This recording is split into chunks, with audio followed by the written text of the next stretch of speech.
முதல் வாசகம். இஸ்ரேல் மக்கள் எண்ணிக்கையில் பெருகிடாதவாறு தந்திரமாய் செயல்படுவோம். விடுதலை பயண நூலிலிருந்து வாசகம். அதிகாரம் 1, இறைவசனங்கள் 8 முதல் 14 முடிய மற்றும் 22. அந்நாள்களில் யோசேப்பை முன்பின் அறிந்திராத புதிய மன்னன் ஒருவன் எகிப்தில் தோன்றினான். அவன் தன் குடிமக்களை நோக்கி, இதோ இஸ்ரேல் மக்களிடம் நம்மை விட பெருந்தொகையதாயும் ஆள்பலம் வாய்ந்ததாயும் உள்ளது. அவர்கள் எண்ணிக்கையில் பெருகிடாதவாறு தந்திரமாய் செயல்படுவோம் வாருங்கள். ஏனெனில் போர் ஏற்படுமாயின் அவர்கள் நம் எதிரிகளுடன் சேர்ந்து கொள்வர், நம்மை எதிர்த்து போரிடுவர், இந்நாட்டிலிருந்தும் வெளியேறிவிடுவர் என்று கூறினான். எனவே கடும் வேலையால் அவர்களை ஒடுக்குவதற்காக அடிமை வேலை வாங்கும் அதிகாரிகள் அவர்கள் மேல் நியமிக்கப்பட்டனர். பார்வோனுக்காக அவர்கள் பித்தோம், இராம்சேசு ஆகிய களஞ்சிய நகர்களை கட்டியெழுப்பினர்.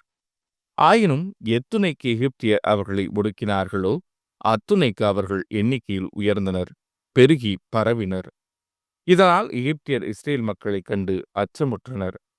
எகிப்தியர் இஸ்ரேல் மக்களை கொடுமைப்படுத்தி வேலை வாங்கினர். கடினமான சாந்து செங்கல் வேலையாலும் அனைத்து வயல்வெளி வேலையாலும் மேலும் கொடுமைப்படுத்தி வாங்கிய ஒவ்வொரு வேலையாலும் அவர்கள் வாழ்க்கையை கசந்து போகும்படி செய்தனர்.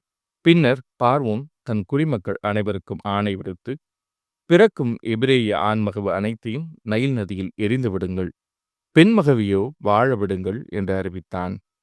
இது ஆண்டவரின் அருள்வாக்கு. இறைவா உமக்கு நன்றி. பதிலுரை பாடல். ஆண்டவரின் பெயரே நமக்கு துணை.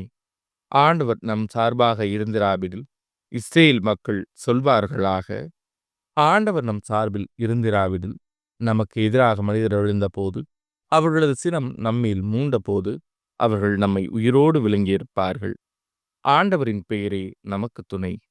அப்பொழுது வெள்ளம் நம்மை மூழ்கடித்திருக்கும், பெரு வெள்ளம் நம் மீது புரண்டோடியிருக்கும், கொந்தளிக்கும் வெள்ளம் நம் மீது பாய்ந்தோடியிருக்கும். ஆண்டவர் போற்றி போற்றி.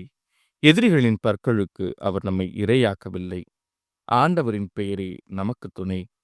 வேறொரு கண்ணியினின்று தப்பி பிழைத்த பறவை போல் ஆனோம். கண்ணி அருந்தது, நாம் தப்பி பிழைத்தோம். ஆண்டவரின் பெயரே நமக்கு துணை.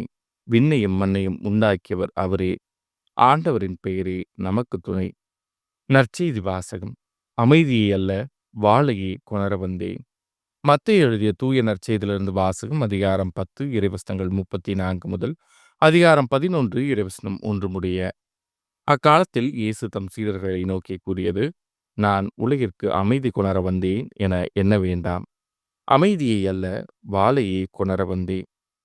தந்தைக்கு எதிராக மகனையும், தாய்க்கு எதிராக மகளையும், மாமியாருக்கு எதிராக மருமகளையும் நான் பிரிக்க வந்தேன். ஒருவருடைய பகைவர் அவரது வீட்டில் உள்ளவரே ஆவர். என்னை விட தம் தந்தையிடமோ தாயிடமோ மிகுந்த அன்பு கொண்டுள்ளோர் என்னுடையோர் என கருதப்பட தகுதியற்றோர்.